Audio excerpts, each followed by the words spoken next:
बिस्मिल्लाहिर्रहमानिर्रहीम। या अल्लाह रहमत नाजिल फरमा मोहम्मद और उसके आल पर। अस्सलाम वालेकुम। आज मैं आपको बताऊंगी जो बहुत मशहूर आलम दीन है जिसने एक किताब भी लिखी है, उसका मौजज़ा। वैसे तो कई लोग हैं जिन्होंने इमाम ज़माना अलैहिस्सलाम की ज़ियारत का शर्फ हासिल किया है। उनमें से एक मौजज़ा मैं आपको बताने जा रही हूँ। मुहद्दिस जलील शेख हर आमिली ने अपनी किताब असबातुल हुदा में फरमाया है कि मैं बचपन के ज़माने में जबकि 10 साल का था सख्त बीमारी में मुब्तला हो गया। मेरे अजीज़ व अकारब सब जमा होकर मुझ पर गिरिया जारी करने लगे और मेरी आज़ादारी के लिए भी तैयार हो गए। उन्हें यकीन हो गया था कि मैं इस रात मर जाऊंगा। बस मैंने पैगम्बर अकरम और 12 इमामों अलैहिस्सलाम को देखा और मैं ख्वाब और बेदारी के दरमियान में था। बस मैंने सबको सलाम किया और एक एक से मुसाफा किया और मेरे और इमाम जाफर सादिक अलैहिस्सलाम के दरमियान कुछ गुफ्तगू हुई जो मुझे याद तो नहीं है, लेकिन बस मुझे इतना याद है कि उन्होंने मेरे हक में दुआ फरमाई। मैंने इमाम असरुज़्ज़मा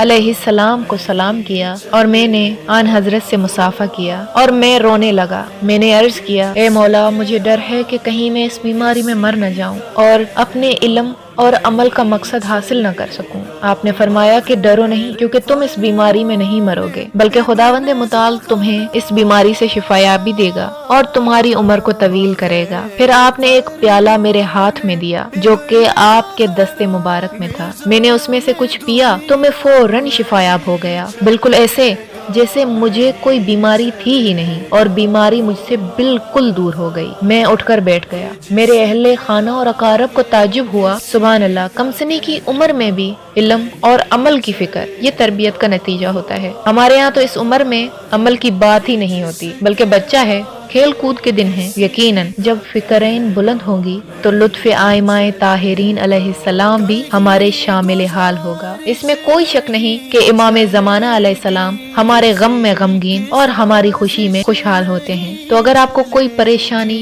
मुसीबत या बीमारी लाहक होना तो आप किसी को मत बताएं, उससे बताएं जो आपकी खुशी में खुश और आपके गम में गमगीन होता है और जो आपको बीमारियों से बचाता है।